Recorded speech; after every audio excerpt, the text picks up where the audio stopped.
बिस्मिल्लाहिर्रहमानिर्रहीम। Today we are going to discuss Brown Sequard syndrome. Brown Sequard syndrome frequently हमारे exams के अंदर आता है। इस वीडियो के अंदर हम देखेंगे इसकी डेफिनेशन, इसके कॉज एंड इसके इफेक्ट्स। सबसे पहले डेफिनेशन की तरफ आ जाते हैं। तो ये पार्शियल या complete hemisection of spinal cord है। हेमी सेक्शन सबसे पहले क्या है कि स्पाइनल कॉर्ड का अगर ये पूरा सेगमेंट है, तो अगर इसका हाफ सेगमेंट जो है अगर डैमेज हो जाए तो हम उसे बोलते हैं कि हेमी सेक्शन हो गई। ठीक है, इतने वाला पार्ट। अब ये ज़रूरी नहीं कि कंप्लीट हो, या तो कंप्लीट हेमी सेक्शन हो या फिर थोड़े से रीजन के अंदर अगर हेमी सेक्शन हो तो उसे हम क्या बोलते हैं, ये ब्राउन सिक्वेट सिंड्रोम है। तो यहाँ पे हम लिख देते हैं कंप्लीट और partial hemisection of spinal cord. तो सबसे पहले इसकी डेफिनेशन ये होगी, complete and partial hemisection of spinal cord जो है हम इसे बोलते हैं ब्राउन सिक्वेट सिंड्रोम। अगर पूरा स्पाइनल कॉर्ड डैमेज हो जाए तो इसे हम ब्राउन सिक्वेट सिंड्रोम नहीं बोलेंगे, क्योंकि इसके साइन एंड सिम्टम्स चेंज हो जाएंगे। अगर हाफ रीजन जो है डैमेज हो, चाहे वो लेफ्ट साइड वाला हो या राइट साइड वाला हो, तो उसे हम इंक्लूड करेंगे ब्राउन सिक्वेट सिंड्रोम के अंदर, चाहे कंप्लीट हेमी सेक्शन हो या पार्शियल हेमी सेक्शन हो। मोस्ट कॉमनली जो है हमें पार्शियल हेमी सेक्शन यहाँ पे देखने को मिलती है, और इसका मोस्ट कॉमन रीजन जो है ये सर्वाइकल कॉर्ड वाला रीजन होता है। ठीक है, वहाँ पर ज़्यादा डैमेज के चांसेस होती हैं सर्वाइकल कॉर्ड वाले रीजन के अंदर, नेक वाले रीजन के अंदर। इसके बाद हम इसे कॉज देख लेते हैं। जाहिर है इसका डैमेज हुआ तो किसी भी तरीके से हो सकता है। बुलेट इंजरी हो सकती है, यहाँ पर स्टैब किसी ने किया, या किक वूंड हो सकता है, या यहाँ पर कोई ट्यूमर हो सकता है। ठीक है, या फिर अगर यहाँ की ब्लड सप्लाई जो है, जिसने स्पाइनल कॉर्ड को सप्लाई करना है, वो ब्लड सप्लाई यहाँ पर डैमेज हो गई है, उसमें कोई एम्बोलाई आ गया था जिसकी वजह से स्पाइनल कॉर्ड का सेक्शन जो है वो डैमेज हो गया है, तो वो भी इसके अंदर इंक्लूड हो जाएगा। हम लिख देंगे यहाँ पे सेप्टिक एम्बोलाई। या फिर यहाँ पे मल्टीपल स्क्लेरोसिस हो गया, न्यूरॉन्स की माइलिनेशन डिस्टर्ब हो गई है। तो ये जो है ना इसके कॉजेज़ हैं, मल्टीपल स्क्लेरोसिस। तो ये कुछ इसके कॉजेज़ यहाँ पे मैंने मेंशन कर दिए। इसके अलावा और भी होते हैं, स्पॉन्डिलाइसिस हो सकती है, या जो डिस्क प्रोलैप्स इसमें हम कहते हैं कि स्पाइनल कॉर्ड के जो अंदर वाला स्पॉन्जी रीजन होता है बाहर आ जाता है और नर्व्स को डैमेज कर देता है। तो कोई भी कॉज हो सकता है इसका। बहरहाल ये जो है इसके इंपॉर्टेंट काज है। उसके बाद में इसके इफेक्ट्स की तरफ आ जाते हैं। इफेक्ट्स जो हैं यहाँ पर हम उसे दो क्लासेस के अंदर डिवाइड करेंगे। ठीक है, हम यहाँ पर देखेंगे मोटर लॉस। ठीक है, क्योंकि हमें पता है कि स्पाइनल कॉर्ड से डिसेंडिंग ट्रैक्स भी आ रहे होते हैं, जिसे हम बोलते हैं मेजरली जो कॉर्टिको स्पाइनल ट्रैक है, जो कि हमारे कॉर्टेक्स से नीचे की तरफ आ रहे होते हैं। कॉर्टिको स्पाइनल ट्रैक्स की वजह से हमें मोटर लॉसेस मिलेंगे, और यहाँ से हमारे जो असेंडिंग ट्रैक्स जा रहे होते हैं, असेंडिंग में हम मेजरली किस किस को इंक्लूड करेंगे, डॉर्सल कॉलम, मीडियल लेमिनिस्कल पाथवे और anterior and lateral spinothalamic pathway. इनके बारे में जो है मैंने पहले वीडियो बना दी है, तो अगर आपको ये नहीं आते तो आप पहले वो वीडियो देखें, तब आपको ये बात समझ आएगी। ठीक है, तो हम मोटर लॉस देखेंगे, और दूसरे नंबर पर हम देखेंगे इसका सेंसरी लॉस। ठीक है, जो कि हमारे असेंडिंग ट्रैक्स की वजह से हुआ है। अब जो हम यहाँ पे मोटर या सेंसरी देखेंगे, उसको भी हम मज़ीद क्लासेस के अंदर डिवाइड करेंगे। कैसे करेंगे कि अब जिस जगह पर लिगन है, फॉर एग्जांपल मैं सपोज़ करती हूँ कि ये वाला सेगमेंट जो है ना, इस वाले सेगमेंट के अंदर हेमी सेक्शन हो गई है। ठीक है, मैं अगर कह दूँ इस वाले सेगमेंट के अंदर हेमी सेक्शन हो गई है, तो मैं देखूंगी कि at the level of legion मुझे कौन से इफेक्ट्स नज़र आते हैं बॉडी के अंदर। यानी कि स्पाइनल कॉर्ड का ये वाला सेगमेंट बॉडी के जिस पार्ट को इनर्वेट कर रहा होगा, उसमें मुझे क्या क्या इफेक्ट्स नज़र आएंगे। तो मैं देखूंगी eight the level of lesion, और ये देखूंगी कि below the level of legion मुझे क्या नज़र आता है। ठीक है, तो हम इनको क्लासेस के अंदर डिवाइड करते हैं, eight the level of legion and below the level of legion. इसके जो हमें इफेक्ट्स नज़र आएंगे।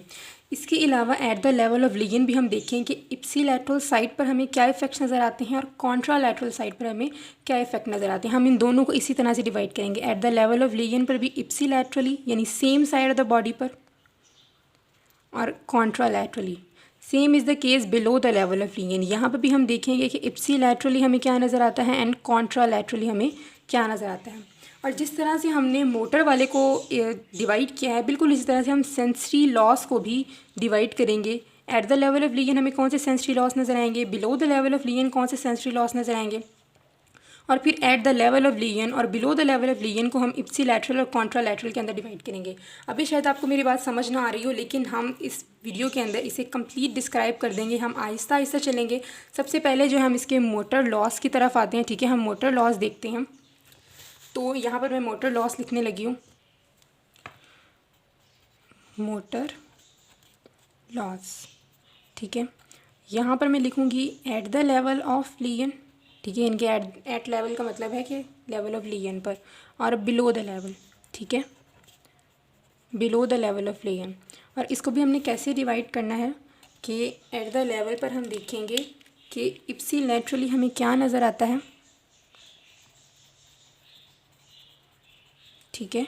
यहाँ पर भी इप्सी लैटरली हमें क्या नज़र आता है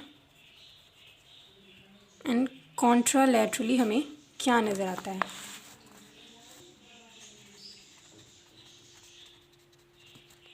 यहाँ पर भी सेम, अगर एग्ज़ाम्स के अंदर आ जाए तो भी आपने इसी तरीके से इसको लिखना है, ठीक है। कि मोटर लॉस पहले लिखें, एट द लेवल हमें इप्सी लैटरली क्या नज़र आता है, कॉन्ट्रा लैटरली क्या नज़र आता है, बिलो द लेवल इप्सी लैटरली क्या नज़र आता है, और कॉन्ट्रा लैटरली क्या नज़र आता है। तो हम देख लेते हैं कि हम फॉर एग्ज़ाम्पल मैं इनको नेम कर देती हूँ, ठीक है, इनकी नेमिंग कर देती हूँ मैं। ये हमारा फॉर एग्ज़ाम्पल अगर मैं कहूँ कि ये हमारा है T4 सेगमेंट, ठीक है, ये T4 हो गया, ये T5 हो गया, ये T6 हो गया एंड ये T7 हो गया, ठीक है। और मैं सपोज़ करती हूँ कि T5 के लेवल पर हमें लीजन नज़र आया, ठीक है। ये वाला रीजन जो है ना, यहाँ पर हमें लीजन नज़र आ गया, इसको मैंने रेड कर दिया, ठीक है, ये रेड कर दिया, ये वाली साइड पर हमें लीजन नज़र आ गया। और हमने किया भी क्या, इसको हम इसकी डायमेंशंस भी देख लेते हैं। ये राइट साइड है, ठीक है, ये हमारी क्या होगी राइट साइड, और ये हमारी होगी लेफ़्ट साइड। तो हम बोलेंगे कि लेफ़्ट साइड पर हमने हेमी सेक्शन की eight the level of T5, ठीक है। तो इसके हिसाब से हम देखते हैं। सबसे पहले मोटर लॉस के लिए मैंने यहाँ पर जो है कॉर्टिकोस्पाइनल ट्रैक आपको दिखाया हुआ है। पिछली वीडियोस के अंदर भी मैंने इसको एक्सप्लेन किया था, यहाँ पर मैं दोबारा से बता देती हूँ कि कॉर्टिकोस्पाइनल ट्रैक यहाँ ऊपर कॉर्टेक्स से आ रहा होता है, बेड सेल से, या नीचे की तरफ आता है लोअर लेवल ऑफ मेडुला पर। ये क्या करता है, डिक्विजिशन इसकी हो जाती है। दो पार्ट्स के अंदर सबसे पहले डिवाइड होता है। एक जो बिल्कुल सेम साइड पर जा रहा होगा उसे हम बोलेंगे, ये देखिए एंटीरियर कॉलम के अंदर जा रहा है तो इसे हम बोलेंगे एंटीरियर कॉर्टिकोस्पाइनल ट्रैक। और ये जो डिक्विजिट की ऑपोजिट साइड पर जा रहा है और लैटरली है तो इसे हम बोलेंगे लैटरल कॉर्टिकोस्पाइनल ट्रैक। अब यहाँ पर जो बात हमने जिस पर फोकस करना है वो ये है कि ये लोअर मेडुला पर इसकी डिक्विजिशन हो चुकी है। इसका मतलब है कि जब नीचे यहाँ पर डिक्विजिशन, अगर यहाँ पे कोई लीजन आता है तो हमें सेम साइड पर उसका लॉस मिलेगा, ठीक है। जब भी हम मोटर लॉस की बात कर रहे होंगे तो हमें कहाँ पर लॉस मिलेगा, इसकी सेम साइड पर लॉस मिल रहा होगा। अब सेम साइड पर जो हमें लॉस मिल रहा है उसको हमने ये देखना है कि above the level of eight the level of lesion हमें कौन सा लॉस मिल रहा है और below the level of lesion हमें कौन सा लॉस मिल रहा है। अब यहाँ पर ये देखें कि अगर मैंने इस वाली जगह पर ये लीजन करवाया है तो यहाँ हमारे जो है lower motor neuron type of हमें लीजन मिलेगा। क्यों? क्योंकि यहाँ पे जो लीजन क्रिएट हुआ है इसकी वजह से लोअर मोटर न्यूरॉन जो है डैमेज हो गए हैं। ऑल्दो अपर मोटर न्यूरॉन जो है वो भी डैमेज हुए हैं, लेकिन मेजर लॉस जो हमें यहाँ पर नज़र आ रहा है वो लोअर मोटर न्यूरॉन का है, ठीक है। जबकि हम जब below the level of legion जाएँ तो हमें इप्सी लैटरल साइड पर क्या नज़र आ रहा है कि यहाँ पर लोअर मोटर न्यूरॉन को तो कोई नुकसान नहीं हुआ, बिल्कुल सेम है, बिल्कुल सही सलामत है। लेकिन ऊपर से जो अपर मोटर न्यूरॉन इनको आकर कंट्रोल कर रहे थे उनका डैमेज हमें नज़र आ रहा है, क्योंकि इस लेवल पर क्या हो चुके हैं, डैमेज हो चुके हैं। तो eight the level of lesion हमें क्या नज़र आएगा, lower motor neuron type of legion, ठीक है। साइन हमें किस तरह के नज़र आएंगे, lower motor neuron type of lesion हमें नज़र आएगी। जबकि below the level of lesion हमें इप्सी लैटरल साइड पर क्या नज़र आएगी, upper motor neuron type of legion, ठीक है। यहाँ पे आपको साफ नज़र आ रहा है कि इधर अपर मोटर न्यूरॉन डैमेज हुआ है, लोअर मोटर न्यूरॉन जो है बिल्कुल सही सलामत है। तो यहाँ upper motor neuron type of lesion हमें नज़र आ रहा है। अब यहाँ पर हमारा डिफरेंस भी साथ साथ होता जाएगा कि अपर मोटर न्यूरॉन के अंदर हमें क्या सिम्टम नज़र आते हैं और लोअर मोटर न्यूरॉन्स के अंदर हमें क्या सिम्टम नज़र आते हैं। सबसे पहले जब आप देखें कि जब लोअर मोटर न्यूरॉन का लीजन हो जाएगा तो जिसने मसल को सप्लाई करना होगा वो चीज़ लॉस हो गई है। अब ये मसल को यहाँ पर सप्लाई नहीं कर पा रही होगी तो मसल की टोन ख़राब हो जाएगी, मसल यानी कि हम लॉस ऑफ मसल टोन कहेंगे, मसल की पावर ख़राब हो जाएगी यानी कि लॉस ऑफ मसल पावर। इसके अलावा मसल का जो मैस होगा उसका भी लॉस नज़र आएगा। तो यहाँ पर हमें 3 तरह के लॉस नज़र आएंगे, लॉस ऑफ मसल टोन, ठीक है, पावर एंड मैस, ठीक है, loss of tone, power and mass of muscle, इसके अंदर हमें ये नज़र आएगा। इसके अलावा यहाँ पर जो हमारे सारे रिफ्लेक्सेस चल रहे होंगे उस तमाम तरह के, चाहे वो हमारे सुपरफिशियल रिफ्लेक्सेस हों या डीप रिफ्लेक्सेस हों, सारे डैमेज हो जाएंगे। तो क्योंकि यही चीज़ जिसने ये सप्लाई करना है जब वही ख़त्म होगी तो हर तरह के रिफ्लेक्सेस हमारे ख़त्म हो जाएंगे। तो यहाँ पर हम बताएंगे कि लॉस ऑफ ऑल रिफ्लेक्सेस। उसके अलावा एक बात जो मैंने आपको बतानी थी वो ये थी कि ना सिर्फ कॉर्टिको स्पाइनल ट्रैक्ट हमारे लिए इम्पॉर्टेंट है अगर हम डिसेंडिंग ट्रैक्ट की बात करें, इसके अलावा हमारे पास सिंपैथेटिक आउटफ्लो भी आ रहा होता है। जैसे कि आप लोग जानते हैं कि जो हाइपोथैलेमस का पोस्टीरियर वाला पार्ट है, हम उसे दो पार्ट्स के अंदर डिवाइड करते हैं, एंटीरियर एंड पोस्टीरियर। तो जो पोस्टीरियर पार्ट ऑफ हाइपोथैलेमस है वहाँ से सिंपैथेटिक आउटफ्लो आ रही होती है।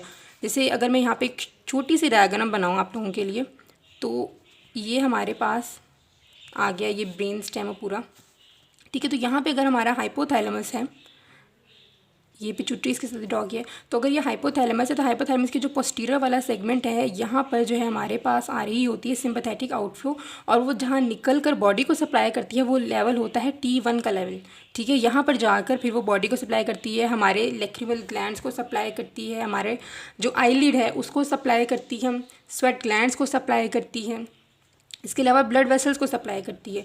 तो अगर हमारा लीजन, अब यहाँ पर हमने ये बात याद रखनी है, यहाँ पर इस चीज़ से कोई रिलेशन नहीं है। यहाँ पे जो चीज़ है जिस पर हमने जोर देना है वो ये है कि अगर above the level of T1 हमारे पास इसका डैमेज होता है तो यहाँ हॉर्नर सिंड्रोम हमें मिलेगा, क्योंकि सिंपैथेटिक सप्लाई जो है बॉडी की बिल्कुल कट ऑफ हो जाएगी।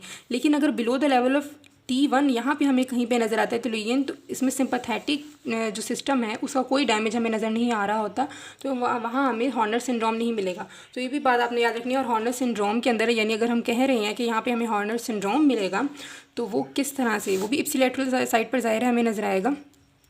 तो हॉर्नर सिंड्रोम की क्या क्या उसके अंदर सिम्टम्स हमें नज़र आते हैं, वो जो है हमारे पीपल को जाके सप्लाई कर रहा होता है। जो सिंपैथेटिक सिस्टम होता है ज़ाहिर है उसका काम होता है कि हमारे पीपल को डायलेट करना। जब सिंपैथेटिक आउटफ्लो उसकी तरफ नहीं जा रहा होगा तो क्या हो जाएगी, मियोसिस हो जाएगी, हमारा पीपल जो है वो कंस्ट्रिक्ट हो जाएगा। इसके अलावा ये हमारे आईलिड जो है उनको सप्लाई कर रहा होता है लेवेटर पाल्पेब्री सुपीरियरस जिसको हम बोलते हैं। तो अगर उसको एलिवेट करके नहीं रखेगा तो उसकी वजह से हम आईलिड ड्रूप हो जाएगी, जिसको हम टॉसिस बोलते हैं। इसके अलावा हमारे स्वेट ग्लैंड्स को सप्लाई करता है, तो जब उसकी सप्लाई कट ऑफ हो जाएगी तो स्वेट ग्लैंड्स जो है वो काम नहीं करेंगे और एनहाइड्रोसिस हो जाएगी। और इसके अलावा लास्ट जो ये है कि ये जो हमारी ब्लड वेसल्स है उनकी टोन को मेंटेन करके रखता होता है सिंपैथेटिक आउटफ्लो। तो जब मसल की ब्लड वेसल्स की टोन डिस्टर्ब हो जाएगी, ब्लड वेसल्स बिल्कुल डायलेट हो जाएंगी, तो हमें वेजो डायलेशन मिलेगी वहाँ पर ब्लड वेसल्स की, जिसकी वजह से जिसे हम बोलते हैं रूबर, ठीक है, यानी कि रेडनेस हो जाएगी उस वाले रीजन की। और मोस्टली जो है हमारे फेस की रेडनेस हो जाती है। तो हमें मियोसिस मिलेगी, टॉसिस मिलेगी, एनहाइड्रोसिस मिलेगी और रूबर मिलेगा। लेकिन कंडीशन इसके अंदर क्या है कि हमारा लीजन होना चाहिए above the level of T1, ठीक है, अबव T1 हमारे पास लीजन होना चाहिए। तो यहाँ पर हमारे ये वाली चीज़ जो है ख़त्म होती है। बस एक चीज़ यहाँ पर बताने वाली रह गई है कि यहाँ पर जो पैरालिसिस हमारा होगा ना वो फ्लैसिड टाइप ऑफ पैरालिसिस होगा, ठीक है, फ्लैसिड, क्योंकि देखिए जो टोन थी मसल की वो ख़राब हो जाएगी, तो जो पैरालिसिस होगा ज़ाहिर वो फ्लैसिड बिल्कुल होगा। तो फ्लैसिड पैरालिसिस हमें नज़र आ रही है। तो ये होते हैं हमारे lower motor neuron type of lesion, जिसमें loss of tone, power, mass of muscle होता है। ऑल रिफ्लेक्सेस ख़राब हो जाएंगे, सारे लॉस हो जाएंगे। हॉर्नर सिंड्रोम होगा अगर above the level of T1 होगा। इसके अलावा ये जो हॉर्नर्स के सारे सिम्टम्स हैं वो आपने लिखने हैं। इसके अलावा फ्लैसिड पैरालिसिस होगा। अब इसके बाद हम चलते हैं हमारे किसकी तरफ, upper motor neuron type of legion. तो यहाँ पे हम चल गया था अपर मोटर न्यूरॉन इसका लीजन है। तो असल में अपर मोटर न्यूरॉन क्या होती है, कंट्रोल के तौर पर काम कर रहे होते हैं कि हमारी एग्जैजरेशन ना हो, किसी भी जो भी हम एक्शन करें उसमें एग्जैजरेशन वगैरह ना हो। तो इसकी ये जो है ना मसल को कंट्रोल कर रहे होते हैं, हमारे लोअर मोटर न्यूरॉन्स को एक्चुअली कंट्रोल कर रहे होते हैं।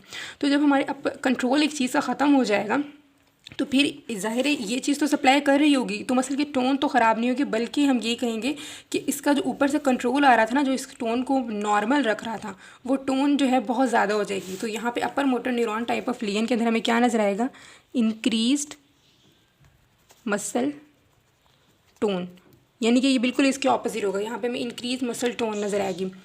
इसके अलावा अगर हम आगे जाएं, यहाँ पर हमने कहा था कि रिफ्लेक्सेस जो हैं तमाम रिफ्लेक्सेस यहाँ पर लॉस हो जाएंगे, लेकिन यहाँ पर हम कहेंगे कि जो सुपरफिशियल रिफ्लेक्सेस जो हैं उनका लॉस हो जाएगा, लेकिन जो डीप रिफ्लेक्सेस हैं वो बल्कि ज़्यादा एग्जैचुरेट हो जाएंगे।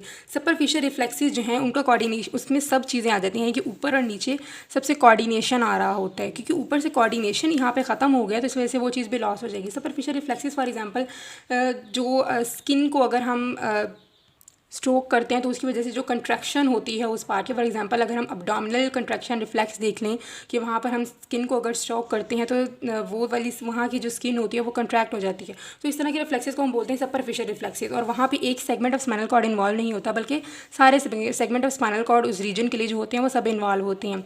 तो इसी वजह से, क्योंकि ये वाली चीज़ तो हमारी ख़राब हो गई है, तो इस वजह से सुपरफिशियल रिफ्लेक्सेस हमारे लॉस हो जाएंगे।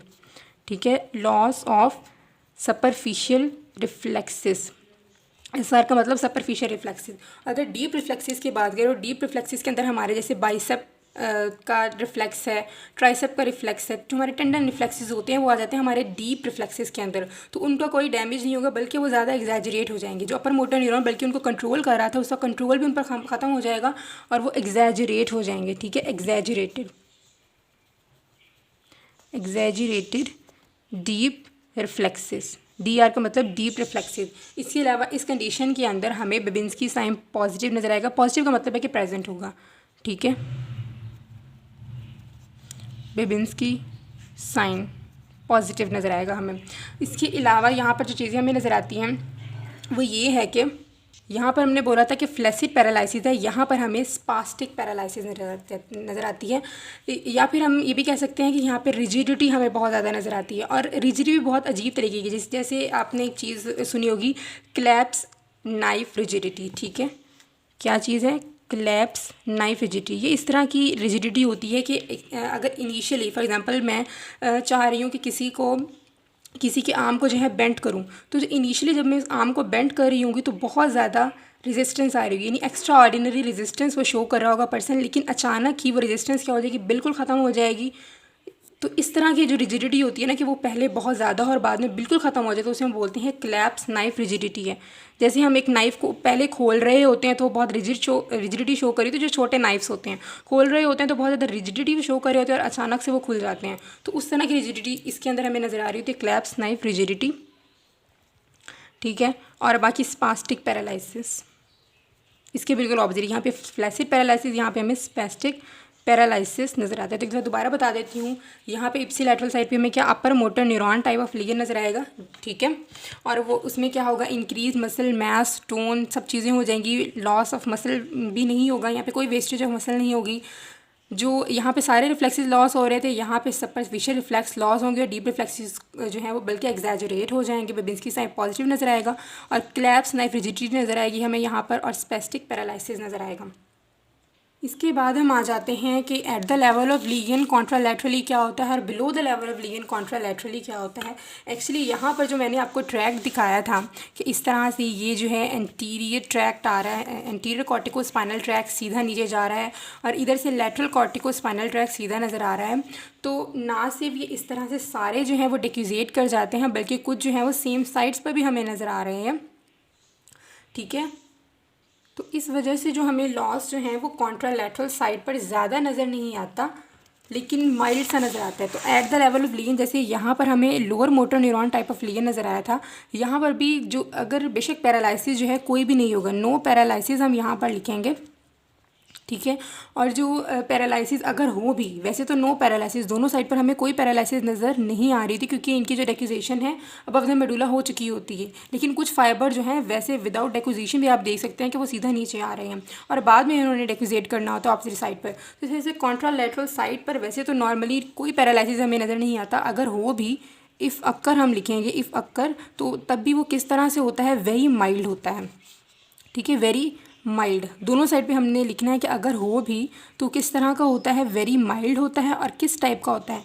अगर तो eight the level of legion हो तो जिस तरह, क्योंकि लोअर मोटर न्यूरॉन का डैमेज हुआ था, वेरी माइल्ड भी किस टाइप का होगा, lower motor neuron type of lesion हमें नज़र आएगा। और अगर हम देखें below the level of legion, जैसे यहाँ पर हमें upper motor neuron type of legion नज़र आया था, बिल्कुल वैसे ही हमें very mild upper motor neuron type of legion नज़र आ रहा होता है। तो यहाँ पर हमारे मोटर लॉस कंप्लीट हो गया। नेक्स्ट वीडियो के अंदर जो हम इसके सेंसरी लॉस को देखेंगे।